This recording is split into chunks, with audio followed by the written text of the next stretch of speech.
Hello बच्चों, तो आज हम लोग करने वाले हैं स्टार्ट JCERT बोर्ड का क्लास 8 का बुक को स्टार्ट करेंगे। ठीक है, झारखंड बोर्ड का ये बुक है JCERT बुक, JCERT ये बुक को हम लोग स्टार्ट करेंगे। ठीक है, ये क्लास 8 का बुक है, इसको आज हम लोग स्टार्ट करने वाले हैं। फर्स्ट चैप्टर का नाम है परिमेय संख्याएं और ये क्लास 8 के लिए है।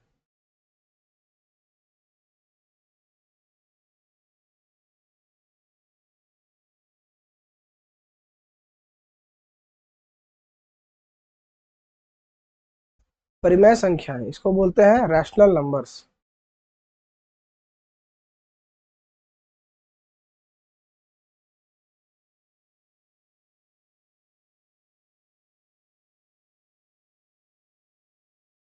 ठीक है, परिमेय संख्याओं को बोलते हैं रैशनल नंबर्स। तो परिमेय संख्याओं को हमें अगर अच्छे से जानना है, समझना है, तो उससे पहले हमें जानना पड़ेगा कि संख्या कितने प्रकार के होते हैं। ठीक है, उसके बाद हम लोग परिमेय संख्या को पढ़ना स्टार्ट करेंगे। ठीक है, तो पहला जो संख्या होता है उसको बोलते हैं प्राकृत संख्या।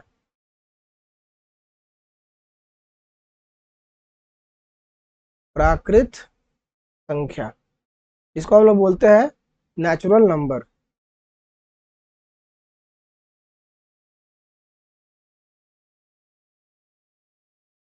नेचुरल नंबर में कौन से नंबर आते हैं? काउंटिंग नंबर्स आते हैं। अगर किसी बच्चे को कह दिया जाए कि कुछ पेड़ है उसे गिनो, तो वो कैसे गिनेगा? गिनेगा 1 2 3 4 या 1 2 3 4 ऐसे गिनेगा। जो गिनती एक से स्टार्ट होती है या जिसे हम गिन सकते हैं, जिन चीज़ों को हम गिन सकते हैं, उसे हम प्राकृतिक संख्या यानी कि नेचुरल नंबर कहते हैं। ठीक है, जैसे एग्जांपल 1 2 3 4 5 इत्यादि नंबर्स हैं। ठीक है, उसके बाद आता है हमारा पूर्ण संख्याएं।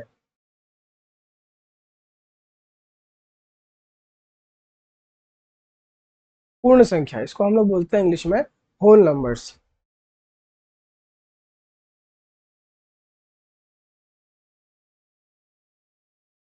होल नंबर में क्या होता है कि इसमें नेचुरल नंबर के साथ में जीरो को लिखा जाता है। ठीक है, जब हम लोग नेचुरल नंबर में प्राकृतिक संख्याओं में जीरो को ऐड कर देते हैं, मतलब उसको इंक्लूड करते हैं उसके ग्रुप में जीरो को, तो वो क्या बन जाता है? पूर्ण संख्या कहलाने लगता है। ठीक है, इसको किस तरह लिखते हैं? इससे जीरो, उसके बाद 1 2 3 4 5। ठीक है, जीरो के साथ में अगर लिखा जाएगा प्राकृतिक संख्या को तो उसे कहेंगे हम लोग पूर्ण संख्या है। ठीक है, इसके बाद आता है पूर्णांक।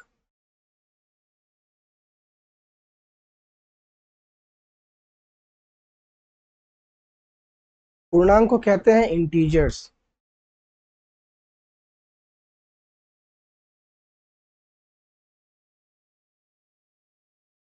इंटीजर्स पूर्णांक में क्या होता है कि धनात्मक, ऋणात्मक और शून्य, पॉजिटिव, नेगेटिव और जीरो, तीनों नंबर्स को इंक्लूड करके रखा जाता है। जैसे एग्जांपल, जैसे कि 1 2 3 4 5 ये सब पॉजिटिव नंबर है, धनात्मक संख्या है। उसके बाद जीरो भी, जीरो ना तो धनात्मक है ना ही ऋणात्मक है, इसको भी उसी में रखते हैं। और साथ ही साथ हम नेगेटिव नंबर्स को भी इसी में रखते हैं, जैसे कि -1, -2, -3, -4। इस तरह के नंबर्स को जब एक ग्रुप में रखते हैं तो उस ग्रुप को कहते हैं हम लोग पूर्णांक यानी कि इंटीजर्स। ठीक है, इसके बाद हम लोग पढ़ेंगे परिमेय संख्या जो हमारा मेन टॉपिक है। ठीक है,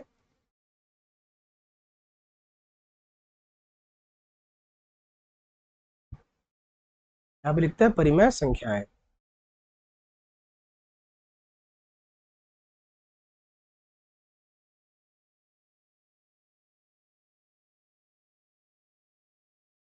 परिमेय संख्या का डेफिनेशन है कि जब हम किसी संख्या को p/q के रूप में लिखते हैं तो वह संख्या परिमेय संख्या कहलाती है।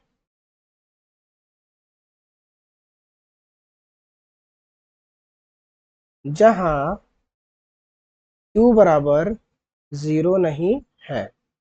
ठीक है, इसका क्या कहने का मतलब है, इसको हम लोग एग्जाम्पल से समझते हैं, उदाहरण देकर समझते हैं। एग्जाम्पल देखो, ये P by Q, P by Q, मान लेते हैं P की जगह में हम लोग रख लेते हैं 7 और Q की जगह हम रख लेते हैं 9। तो 7/9 एक नंबर बना। ये जो नंबर है ये एक परिमेय संख्या है, ठीक है, ये हम लोग का एक परिमेय संख्या बन गया क्योंकि P बाई क्यू के फॉर्म में लिखा गया है। लेकिन अगर हम लिखें 7 और इसके नीचे में 0 लिख दें तो ये जो हम लोग का नंबर बना ये एक परिमेय संख्या नहीं कहलाएगी। क्यों नहीं कहलाएगी? क्योंकि ये परिमेय संख्या के नियम के विरुद्ध है, नियम को नहीं मान रही है। क्यों?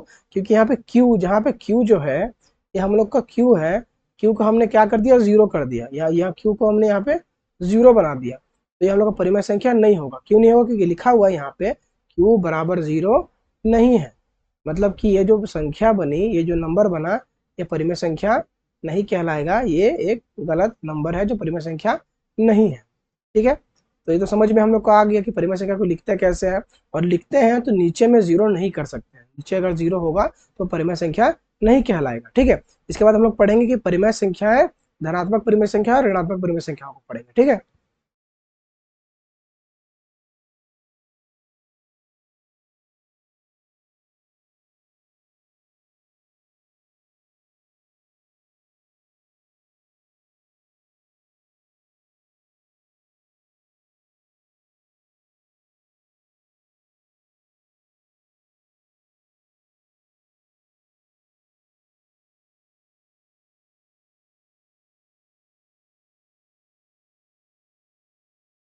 धनात्मक एवं ऋणात्मक परिमेय संख्याएं, positive and negative rational numbers.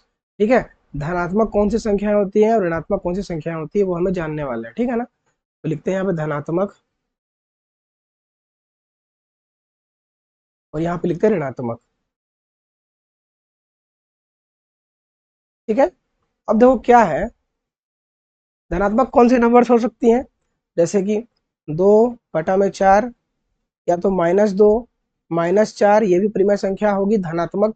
क्यों? क्योंकि ये माइनस माइनस दोनों आपस में कट जाएंगे तो ये परिमेय संख्या हो जाएगी हम लोग का पॉजिटिव। ठीक है, और ऋणात्मक कैसी होती है, -1/2 लिखा हो या लिखा हो 1/4 और नीचे माइनस दिया हो, अगर कहीं पे भी -1 जगह हो, या तो ऊपर हो या फिर नीचे हो, तो उसको बोलेंगे हम लोग नेगेटिव नंबर है। और अगर दोनों जगह माइनस हो या माइनस ना हो तो उसको बोलेंगे हम लोग पॉजिटिव नंबर। ठीक है, इस तरह से ये धनात्मक संख्या का उदाहरण है, ये हम लोग का धनात्मक संख्या का उदाहरण है और ये हम लोग का ऋणात्मक संख्या का उदाहरण है। ठीक है, इसके बाद हम लोग कुछ नियम पढ़ेंगे, संख्या को कैसे तुलना करना है, कौन सी धनात्मक संख्या बड़ी है, छोटी है या बराबर है, कैसे उसको तुलना करते हैं उसको भी सीखते हैं हम लोग। ठीक है, इसको हम थोड़ा सा ऊपर कर देते हैं।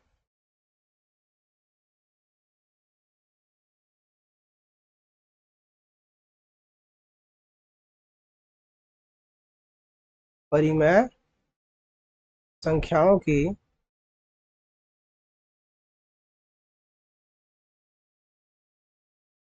तुलना, परिमेय संख्याओं की तुलना, कंपैरिजन ऑफ रैशनल नंबर। किस तरह से परिमेय संख्याओं की तुलना करते हैं, परिमेय संख्याओं की तुलना। अब देखो क्या करना है, इसमें कुछ नियम है, उस नियम को हमें जानना पड़ेगा। पहला नियम है, प्रत्येक धनात्मक धनात्मक परिमेय संख्या, परिमेय संख्या प्रत्येक ऋणात्मक परिमेय संख्या, परिमेय संख्या से बड़ी होती है, बड़ी होती है। इसका उदाहरण देखो, इसका मतलब क्या, ये क्वेश्चन का मतलब क्या जो अभी लिखा है, ये क्या कैसा नियम है। तो अगर कोई नंबर लिखा रहे हैं 2/4 और इधर लिखा रहे हैं 10/50, अब कौन सा नंबर बड़ा है, कोई बोलेगा ये नंबर बड़ा है, कोई बोलेगा ये नंबर बड़ा है। तो अगर प्रत्येक धनात्मक परिमेय संख्या प्रत्येक ऋणात्मक परिमेय संख्या से बड़ी होती है, अगर ये नंबर नेगेटिव का है चाहे कितना ही बड़ा क्यों ना दिखता हो, अगर इसमें नेगेटिव साइन लगा हुआ है तो हम लोग का ये नंबर इससे हमेशा बड़ा होगा। ठीक है, हर एक पॉजिटिव नंबर किसी भी नेगेटिव नंबर से बड़ा ही होता है। ठीक है, इसको याद रखना है हमेशा। ये हम लोग का पहला उदाहरण हुआ। अब देखते हैं दूसरा। प्रत्येक प्रत्येक धनात्मक प्रत्येक धनात्मक परिमेय संख्या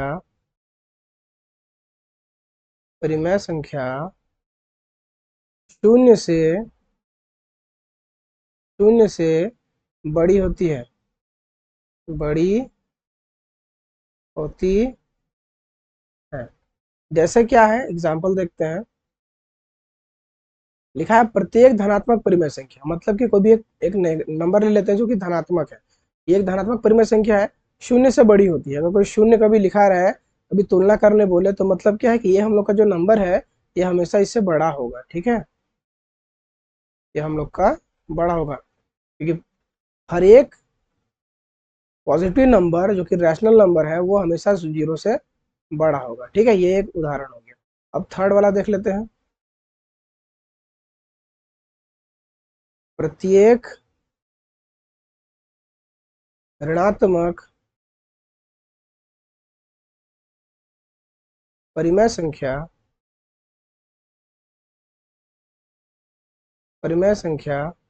शून्य से छोटी होती है, शून्य से छोटी होती है। ठीक है, प्रत्येक ऋणात्मक परिमेय संख्या शून्य से छोटी होती है। इसका उदाहरण देखो। एक नंबर ले लेते हैं -1/2 और यहाँ पे 0। कौन बड़ा होगा, तो लिखा है प्रत्येक ऋणात्मक परिमेय संख्या, हर एक नेगेटिव नंबर शून्य से छोटा होगा, शून्य हमेशा इस सबसे बड़ा होगा। ठीक है, इसको याद रखना है। ये हमारा थर्ड डीएम हो गया। ठीक है,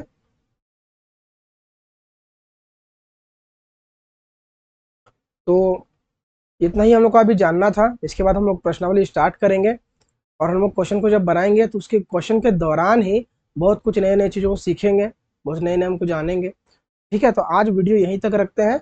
नेक्स्ट वाले वीडियो में हम लोग करेंगे प्रश्नावली 1.1 को स्टार्ट करेंगे। ठीक है, इसको अच्छे तरीके से नोट्स बना लेना है और याद कर लेना है। ठीक है, मिलते हैं नेक्स्ट वीडियो में। वीडियो देखने के लिए थैंक यू।